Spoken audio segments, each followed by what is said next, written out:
Bonjour, j'espère que vous allez bien. Merci pour votre grande fidélité à Goûter Voir. Et je vous propose aujourd'hui de me suivre dans un très beau village dans le Dauphiné, en Isère, à 40 km environ de Grenoble et de Valence.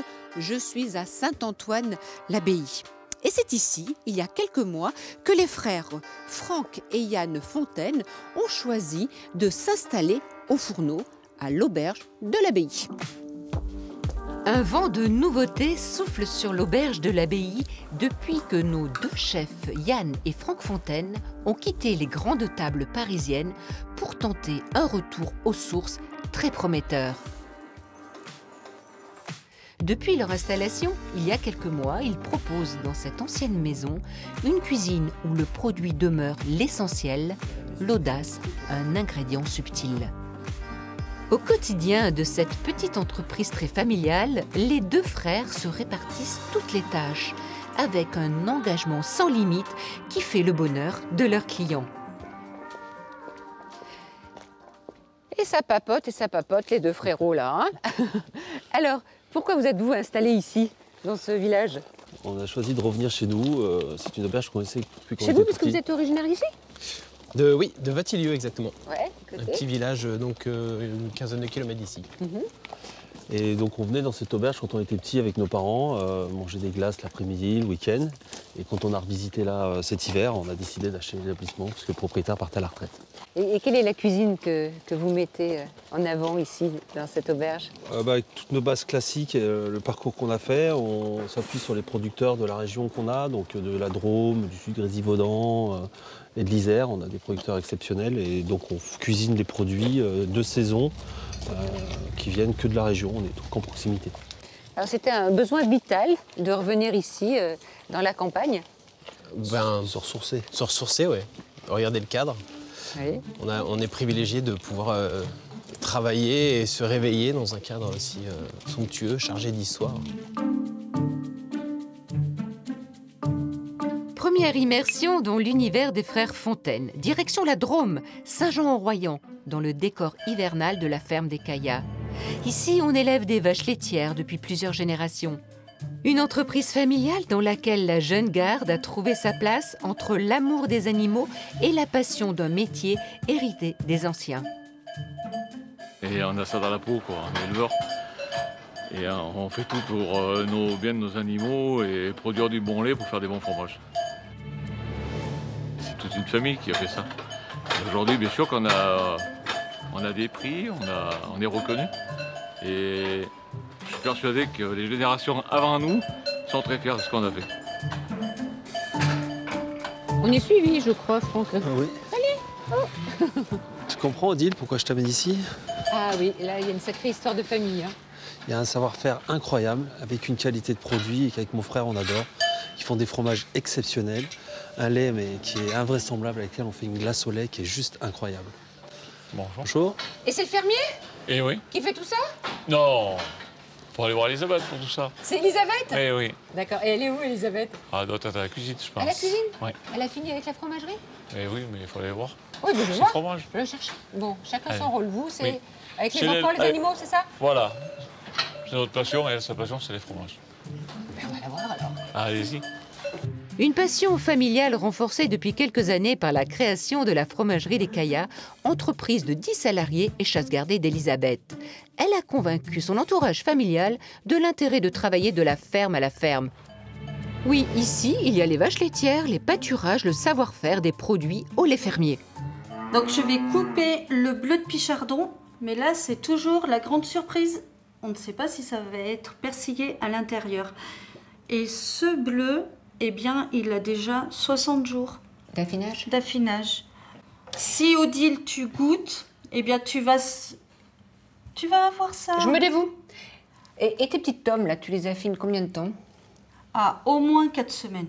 Ah oui. Ah ouais, parce qu'autrement, tu n'as pas la saveur du fromage, tu as encore le goût du caillé et c'est trop dommage. Alors, qu'est-ce que t'aimes, toi, dans le plateau de fromage d'Elisabeth? Je crois qu'il n'y a pas que les fromages que tu apprécies. Il y a la personnalité. Le personnage, oui, qui est Ah, extraordinaire et qui fait beaucoup d'expérience. Et Donc elle nous fait découvrir aussi les expériences quand je vais au marché le samedi matin et qu'elle nous dit celui-là, attention, il va être un peu plus fort, ça fait 6 mois qu'on l'a gardé en cave. Celui-là, on l'a mis dans telle cave, goûte, tu vas voir, il y en a un peu plus comme ça. Donc je rentre au restaurant, on les goûte avec Yann et ça lui permet de faire des recettes et sur le plateau, après d'orienter nos clients sur les différentes dégustations qu'on veut. Parce que tu ne les sers pas uniquement en plateau. Non. Ils rentrent dans la composition de certaines recettes. Oui, lesquelles, par exemple? Le crémeux de Pichardon, je l'ai mis dans une soupe de courge. Le caprice, j'en ai fait des amuse-bouches. La tome de Saint-Jean aussi. Enfin voilà, je cuisine aussi avec. Et on en mange aussi, nous, tout le personnel de la maison, le midi à table. Ouais, je sais que les cuisiniers apprécient beaucoup. Et alors, t'en es fière? T'en es fière? Ah, c'est une très belle récompense parce qu'en fin de compte, la petite bonne femme qui devait faire son caprice, eh ben, ça fait 12 ans qu'il dure le caprice. Ouais. Pourquoi ils sont aussi bons, ces fromages? On met beaucoup d'amour dans notre fabrication. Et Timothée et Estelle aiment trop nos vaches, alors elles sont massées, elles sont caressées tous les jours. Et ça aide.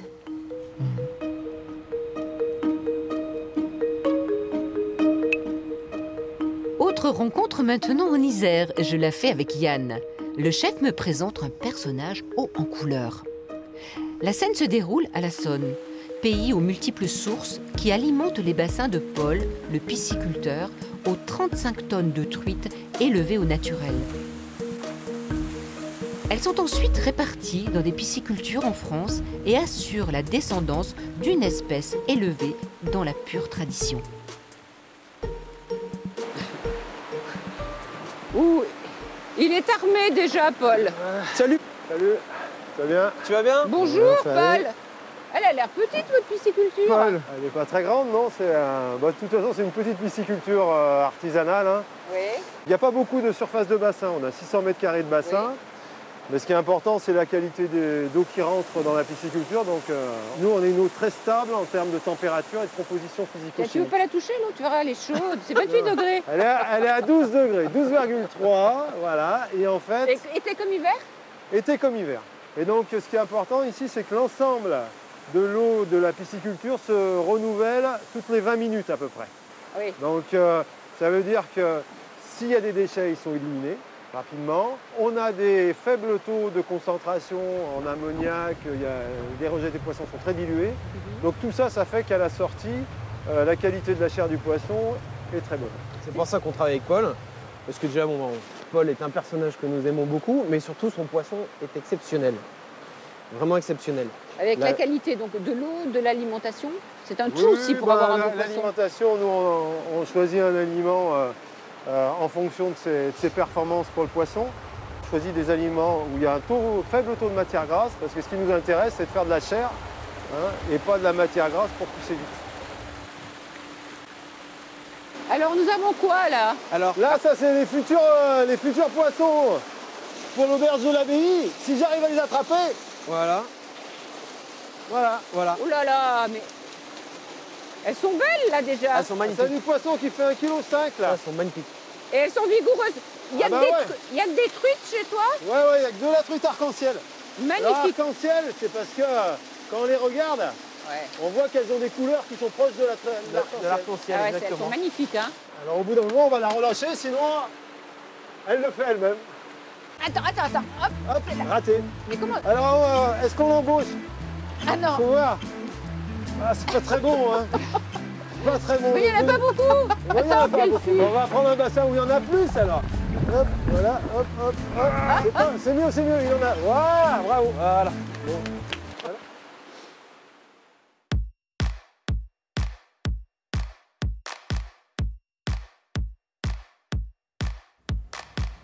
Retour à l'auberge de l'abbaye où les chefs s'activent à la préparation de leurs plats.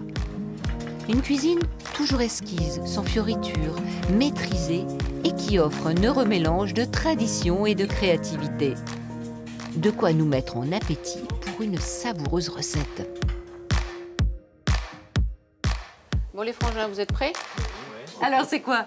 C'est des filets de truite. Alors, le filet de truite, donc, comme on l'a annoncé tout à l'heure, filet de truite en croûte de noix, émincé de poireaux, petits champignons et panés. Émulsion de Émulsion panais. de On fait une panais, émulsion de panais, un exactement. nuage pour amener de la douceur, de la légèreté dans le plat. Ok. Ok. Voilà, donc là on a la truite, le filet de truite, pardon, donc sans la peau. Oui. Après, on va le tailler donc en tronçons. Donc j'enlève légèrement la chair trop fine, donc pour se retrouver vraiment sur le dos de la truite, pour avoir une belle texture, une épaisseur, quelque chose de très régulier. Vous êtes issu d'une famille de cuisiniers? Non, du tout. J'étais le premier cuisinier de la famille. Ouais.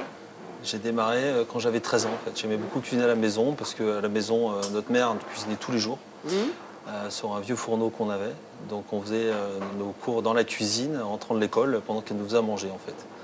Donc on avait une grand-mère du Périgord qui venait régulièrement nous voir et qui elle faisait la cuisine. Et j'ai démarré à 14 ans, j'ai commencé à faire des stages. Et puis après je suis rentré à l'école hôtelière. Et en parallèle j'ai fait chocolat à Paris en même temps ensuite. Et le petit frère est arrivé après. Le petit frère est arrivé quelques années après parce qu'on a 8 ans de différence quand même. Il a dit je vais faire comme mon grand frère. Voilà. D'avoir un restaurant avec mon frère, ça a été un projet, un rêve d'enfant. Oui. J'avais des habilités en cuisine et à l'école hôtelière, j'étais aussi bon en salle qu'en cuisine. Et du coup, mes profs de cuisine m'ont fait, mais fais de la cuisine, ça correspond à ta personnalité. Du coup, je me suis dirigé sur la cuisine. Donc voilà, maintenant on a paré le filet, on a donc le produit que nous cherchons. On va préparer donc la croûte de noix. D'accord. Donc là, on va mettre la truite en croûte, mais on peut mettre aussi une volaille. Bien sûr, volaille ou gratin de légumes. On peut imaginer faire un gratin de légumes et on met comme le crumble alors. Comme un crumble. Alors, le beurre pommade, la chapelure, et la noix qu'on va concasser au couteau avant de l'incorporer. Noix de Grenoble, bien sûr. Oui, bien sûr, noix de Grenoble. Voilà, donc on la laisse assez grossière, donc ça donne une mâche, une texture. Ça a été un pari pour vous de revenir ici au pays, hein? Parce que vous étiez à Paris, tout allait bien, Un vrai vous changement. travaillez beaucoup. Oui, mais un changement que vous avez souhaité. Bien sûr, un changement qu'on avait envie de faire. Ça faisait longtemps qu'on Revenir voulait aux rentrer. racines. Oui, envie de revenir aux racines. Ça manque le pays à un moment? Ça manque beaucoup, oui. Surtout qu'on a bien voyagé à l'étranger et ça manque de retourner à la maison et de rentrer. Donc voilà, on a un mélange qui est homogène. Maintenant, on va le débarrasser sur le papier sulfurisé. Voilà. On va venir chercher l'épaisseur qu'on désire pour la recette. Andrea, le chef, au frigo s'il te plaît. Alors après, s'il te plaît, Andrea, c'est s'il te plaît, Angelo. Angelo, s'il te plaît. Donc là, on va émincer le poireau. Donc on prend le poireau en entier. On l'émince en deux parties. Tu peux faire tous les postes, Franck? Du poisson, viande, pâtisserie. Mais on est tous les deux multifonctions aujourd'hui partout. Ouais. Et on force les cuisiniers à être multifonctions. Les deux qui se travaillent aujourd'hui, Angelo et Andrea, régulièrement tournent au poste pour avoir tous les postes et savoir faire tout, en fait, même le dressage. Donc là, on va faire suer le poireau. Le foie gras. Là, je vais prendre le foie gras Tu vas en qu'on faire va mettre quoi? à fondre doucement avec le beurre en cube. Comme ça, il va fondre en même temps avec les poireaux. Tu mets beurre et foie gras. Eh oui, on essaye d'être un peu riche. C'est la saison. Hein. Une fois qu'il commence à fondre, on va rajouter le poireau. Voilà. Et là, ce qui est important, surtout, c'est de bien assaisonner les végétaux au moment du départ de la cuisson pour faire sortir l'eau de végétation. Quand on ne veut pas de coloration, c'est toujours au départ. Donc ensuite, après avoir mis les poireaux à cuire, on va préparer maintenant notre émulsion de panais. On va prendre la crème épaisse, donc on prend toujours à la ferme des Kaya. Tant d'affaires. Bah oui. Donc on a préparé ce matin notre bouillon de poule. Et là, tout fait boum. Non? Non.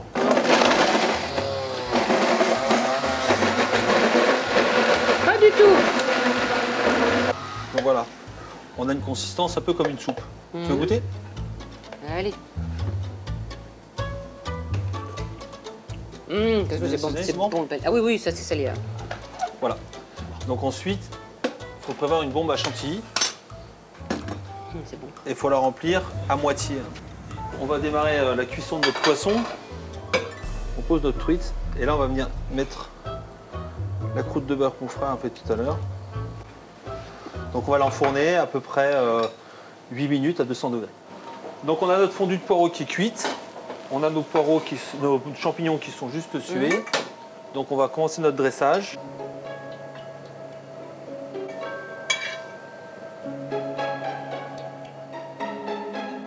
Donc là ensuite on va mettre notre émulsion de panais. Et tu recouvres carrément. Je recouvre. L'idée c'est que ça fasse un nuage Ouais. pour amener plein d'onctuosité et que les clients aillent chercher au fond de l'assiette pour découvrir ce qu'il y a avec la truite qui va légèrement plonger à l'intérieur de cette émulsion. Voilà, donc on a notre croûte de noix qui a bien épousé la truite, tu vois, et qui est croustillante. Donc voilà. Mais il manque quelque chose. Le frère intérieur. Allez, à toi. Vas-y, sois pas radin comme d'habitude. C'est parce qu'Odile est là. Donc voilà. Quelle odeur. On veut bien goûter, chef.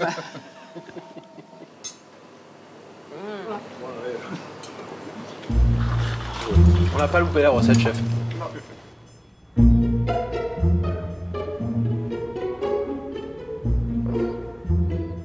Après ce moment savoureux, le chef Franck me promet encore de fortes émotions gustatives à la découverte, cette fois-ci, d'un jeune couple d'artisans boulangers revenus eux aussi au pays pour tenter une aventure engagée.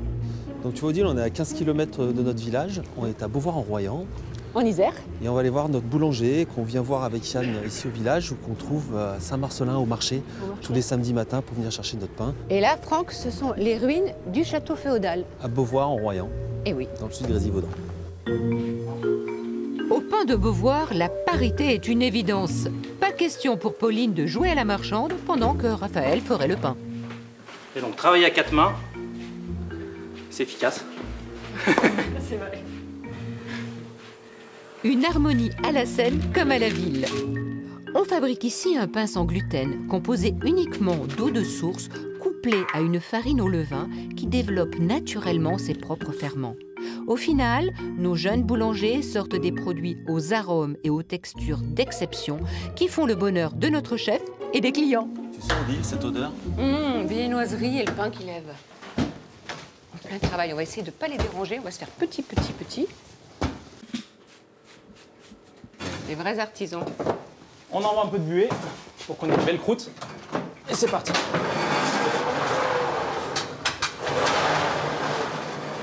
Raphaël, vous dites, Et voilà. pour qu'il y ait une belle croûte, pour vous, c'est quoi un beau et bon pain? Pour nous, un bon pain, c'est déjà à la base des matières brutes de qualité. Donc une bonne farine. Hein. Alors, vous prenez où votre farine? Alors on travaille avec le moulin Pichard, qui est un moulin qui travaille essentiellement en bio depuis plusieurs générations. On travaille principalement avec des farines demi-complètes, c'est-à-dire qui contiennent un petit peu du germe et de l'enveloppe du grain de blé, c'est-à-dire les parties les plus nutritives. Génial, fondamental, oui. Voilà. Un autre aspect primordial pour faire du bon pain, à notre sens, c'est le levain. Hein, c'est un travail au levain naturel qui doit être maîtrisé, un travail qui est très important pour l'arôme du pain, pour sa conservation et pour son goût, voilà. Et Hein, son goût. pour son goût. Et puis, il faut aimer ce qu'on fait. Et il faut surtout Et aimer vous, ce qu'on ça- fait. Apolline, c'est un choix, Oui, ce bien métier. sûr. Ah oui, mais sinon, c'est effectivement, il faut choisir ce métier et c'est génial de faire des bons produits et c'est un métier qui n'est pas ingrat parce que les gens se régalent et on est, que ce soit au marché ou avec les professionnels avec lesquels on travaille comme Franck, c'est hyper valorisant. Enfin, c'est vrai que... Donc voilà. C'est un métier passion. Oui. Allez, eh ben on va le goûter ce pain. Tu vois, Odile, ça c'est le pain que je prends à l'auberge. Je le reconnais. Je l'ai choisi parce qu'il a une croûte fine et en même temps très croustillante. Un moelleux qui reste tout au long du service, donc le pain ne sèche pas du tout. Donc quand il est en panière, il est juste magnifique, sans le parfum. C'est Qu'est-ce qu'on sent, là? le levain. On sent le levain, on sent les graines, on Oui. sent le mélange de blé et de levain de seigle. Et c'est un pain qui est très aromatique. Enfin, c'est l'enjeu de notre travail sur le vin, hein, de faire des pains Mais oui. aromatiques qui se conservent évidemment, mais qui soient aromatiques. Et les graines vont se diffuser. Donc c'est un pain qui est généreux en graines. Hein. Et à la limite, là, il est trop frais Il va pour bien évoluer. sentir l'arôme des graines. Ouais. D'accord. Il serait meilleur demain. Et autrefois, Pauline, les pains se gardaient. Et aujourd'hui, au bout de 8 heures, Ça, c'est Il est dur. vraiment la différence entre le travail au levain et le travail à la levure. Donc, c'est une des réponses, parce qu'après, il y a d'autres éléments. mais alors, votre pain, il Mais- se garde ou pas? Il se conserve très bien. Donc, nous, l'enjeu, c'est que les clients puissent le consommer sur la semaine. Donc, ils l'achètent, ils nous retrouvent sur le marché chaque semaine, et donc ils prennent le pain pour la semaine. Alors, quels sont les différents pains que vous proposez à votre clientèle? Alors ici, là, ça, c'est nos campagnes. Donc, c'est une base, donc ici, farine demi-complète avec du levain de seigle et du sel de Guérande. Voilà. Le même pain avec des graines, donc, que tu as goûté, avec du tournesol, du lin et des courges. Oui, des graines bio, bien sûr. Voilà, tout est en bio. Et ce qui vient de loin pour les biscuits, les brioches, c'est bio et commerce équitable. Donc ça, c'est... Et là, c'est le complet, avec donc un pain un peu plus riche en fibres, plus de son. Oui. Voilà. Et après, on décline, en fonction des jours de fournée, on a une quinzaine de pains au total. Franck, entre Pauline et Raphaël, c'est plus qu'une histoire de pain. Il y a l'échange avec l'artisan. Complet. L'artisan qui connaît son métier. Ah bah on a mis quelques semaines à se caler sur le temps de cuisson pour nous, pour le restaurant, de comment on allait livrer, et puis les quantités, le format des pains en fonction de nos besoins au restaurant. Donc oui, un vrai échange. Sans eux, on ne pourrait pas avoir ce pain et on ne pourrait pas travailler comme on travaille aujourd'hui.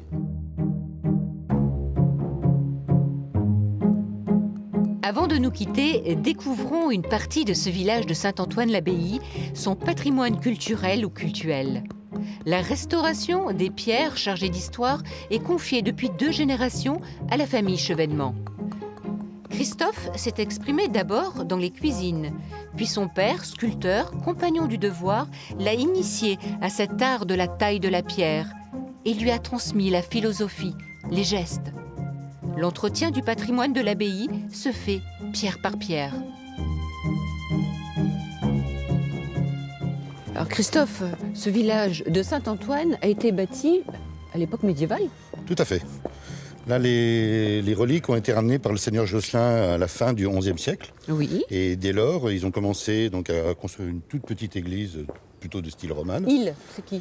Les bénédictins qui se sont installés ici et qui ont commencé donc, à entourer les reliques. Mais il y a eu tellement d'engouement pour venir voir ces reliques. En même temps, la maladie des ardents est née dans le Dauphiné, donc il a fallu commencer à essayer de guérir et puis d'endiguer cette maladie.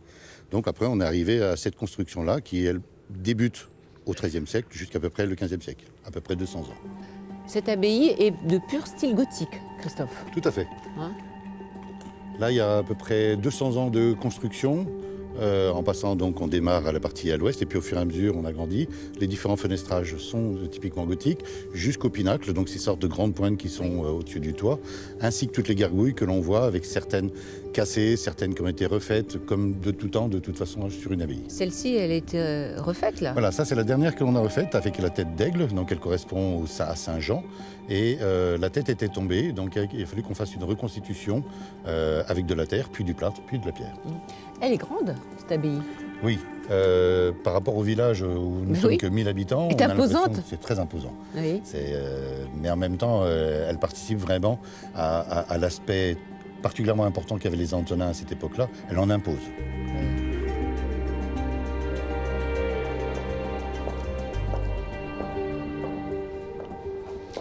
Alors, au bout de la nef, dans les absides, il y a le vitrail représentant Saint-Antoine. C'est ça. Donc Saint-Antoine-le-Grand, là, il est vraiment bien représenté avec sa crosse, où prédomine donc le fameux tau, le blason de Saint-Antoine. Et là, il est représenté comme sûrement il a dû exister donc à partir du 3e jusqu'au 4e siècle, puisqu'il a vécu 105 ans. Et ces reliques sont enfin arrivées en 1070 ici pour être juste devant nous, ce qu'on appelle la chasse avec le trésor. Le trésor. Au cœur de ce magnifique hôtel aux boiseries de noyer et de chênes de Hongrie se trouve le trésor de l'ordre des Hospitaliers de Saint-Antoine. Là, précieusement enfermés dans ce coffre, reposeraient les reliques de Saint-Antoine l'Égyptien. Et il y avait de véritables pèlerinages. Ah oui, tout à fait. On le voit bien autant par l'aspect dans la cour, la grandeur de tout l'édifice, le grand escalier. Il faut vraiment considérer que là, il pouvait y avoir pratiquement 1000 ou 2000 personnes en même temps.